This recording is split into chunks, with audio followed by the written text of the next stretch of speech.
সুপ্রিয় দর্শক, এই মুহূর্তে আমরা আয়শার কাছে।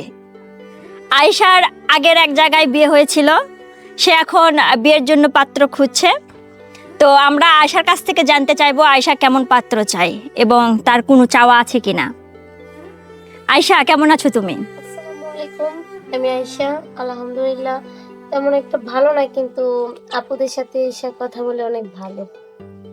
তো আমি আসছি মানে অনেক চেষ্টা করছি, কিন্তু কোনোভাবে পাত্র খুঁজে পাচ্ছি না। তো যেভাবে হোক আপুদের পেজে আমি নক করলাম। তো আমি অনেক অনেক হ্যাপি যে আমার ডাকে আপুরা সাড়া দিল, আসছে। তো এখানে এই যে এরকম কথা বলবো, আপনারা শুনবেন। আচ্ছা, আয়শা, তোমার কাছে অনেকগুলো টাকা দেখা যাচ্ছে ক্যামেরাতে, ঠিক আছে? এই টাকাগুলো তুমি নিয়ে এসেছো। হ্যাঁ, এই টাকাগুলোর কাহিনী একটু বলো। মানে তুমি কি তোমার পছন্দের টাকা একটু নাও, টাকা হাতে নাও। আচ্ছা, তুমি কি এই টাকাগুলো তোমার জামাইকে দিবে? আচ্ছা, জামাইকে দিব বলতে যে তাহলে কি অরিজিনাল টাকা একটু দেখাও দর্শকদের উদ্দেশ্যে। কম কি এগুলো কি নকল টাকা নিয়ে আসবে? এই যে একদম একদম অরিজিনাল, দেখেন সবগুলো দেখাচ্ছে আপনি। 5 লাখ না? হ্যাঁ, আচ্ছা, তো একটু কথা একটু লাউডলি বলো আয়শা। আয়শা, আমার হচ্ছে যে জানার বিষয় আছে, তোমাকে একটা খোলা মাঠে নিয়ে এসেছি, ঠিক আছে? আর তুমি বলেছো যে আমাদের একটা পুকুর পাড় আছে, আপু আসেন আমাদের পুকুর পাড়টা। তুমি নাকি খুব সুন্দর করে পুকুর পাড়টা করেছো আর কি।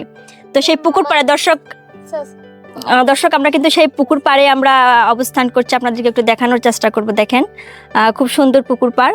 সে এখানে বসে আছে, বলছে যে আপু আমার এটা একটা স্বপ্নের পুকুর বলতে গেলে। যাই হোক, জায়গা খুব কম। তুমি কেমন পাত্র চাচ্ছ আয়শা? তো আপু আমি আগে বলছি, আমার একটা বিয়ে হয়েছিল।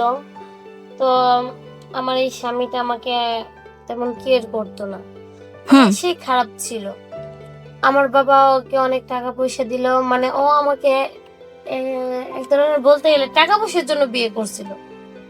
তো একটা বাড়ি ছিল আমাদের উত্তরা, 3 তলা ফ্ল্যাট, ওটা ওর নামে লিখে দিয়েছি। ওকে 10 কোটি টাকা দিয়ে হয়েছিল। তারপরে ও আমার সাথে জালিয়াতি করছে, অন্য একটা মেয়েকে বিয়ে করছে আমাকে ঠকায়া।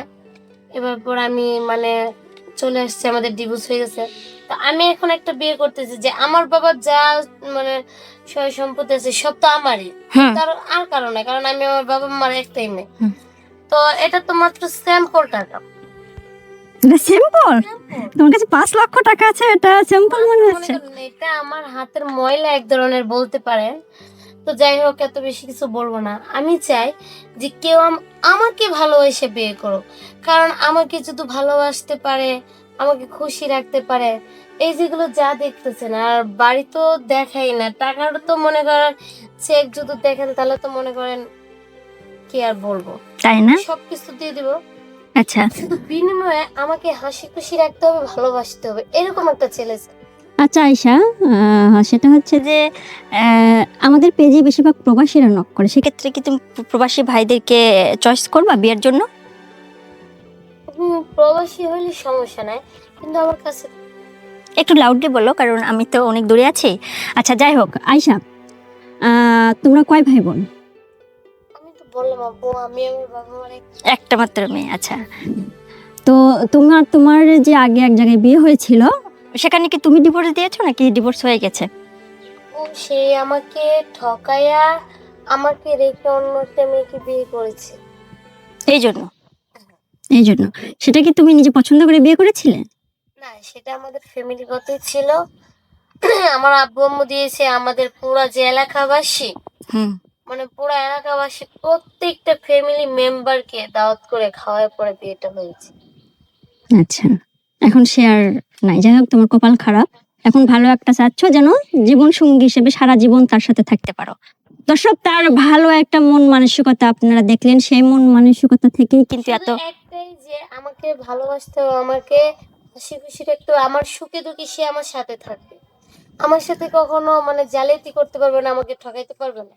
এমনটাই চাচ্ছ না? আচ্ছা, এমনটা সব মেয়েই চায়। সেই ক্ষেত্রে দর্শক, সেও কিন্তু চাইলো, আপনারা দেখতে পাচ্ছেন, তারও চাওয়া আশা এরকম সারা জীবন তার সাথে পার করবে, এমন ধার্মিক বা ভালো